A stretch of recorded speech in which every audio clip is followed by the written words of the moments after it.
In other words, it goes down less, or I think the yen could appreciate.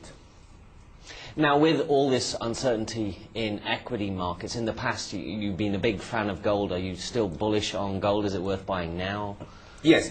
I mean, I think of all the assets, and I have to say, I've never experienced a situation where we had so much inflation in asset prices. In the 70s, we had a lot of inflation in consumer prices.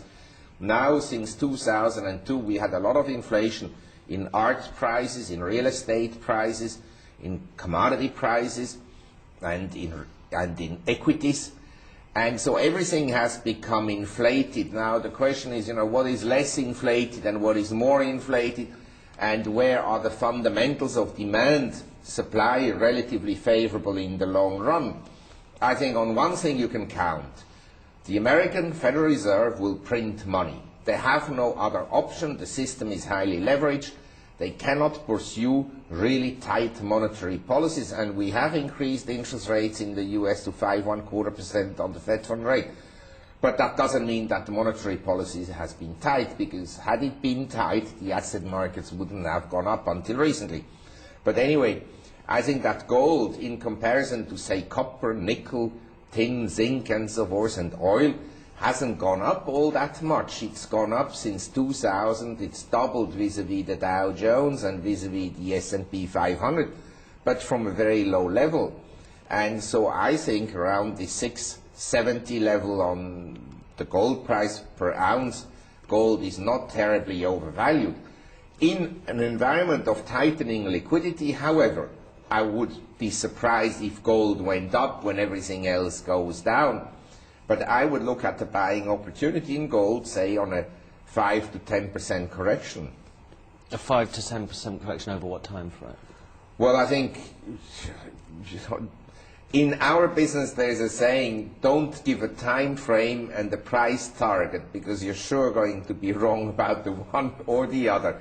But I think we could get a 5 to 10% correction in the markets from this level, or a further 5 to 10% correction over the next 3 months, or even in a shorter period of time. And so at that time I would look at probably going long gold. I'm always long gold, because I think that paper money has no other direction but to become essentially worthless, in other words, lose its purchasing power. How about other commodities, industrial metals? The sell-off in China, one of the things that sparked this off was this plan to crack down on illegal investments. If we get a slowdown in the Chinese economy, what's this going to mean for industrial metals prices? Well, that's why I prefer gold, because the industrial commodities are obviously dependent on the industrial demand around the world. And if industrial demand slows down at the time when there has been some capacity expansion, not huge, but some, industrial commodity prices would seem to me to be quite vulnerable.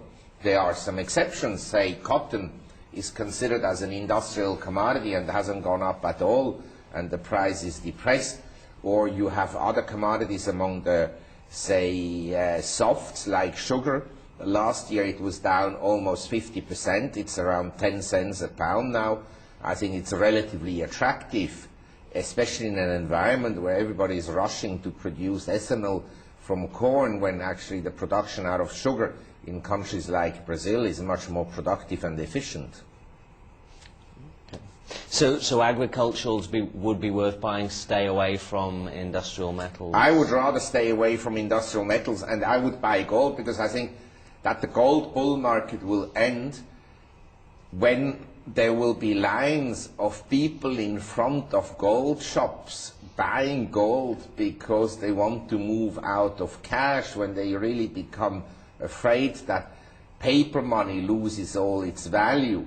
And gold is not just an industrial commodity, nor is it just jewelry. I don't buy gold for jewelry purposes. I buy it as cash, as a currency whose supply is very limited.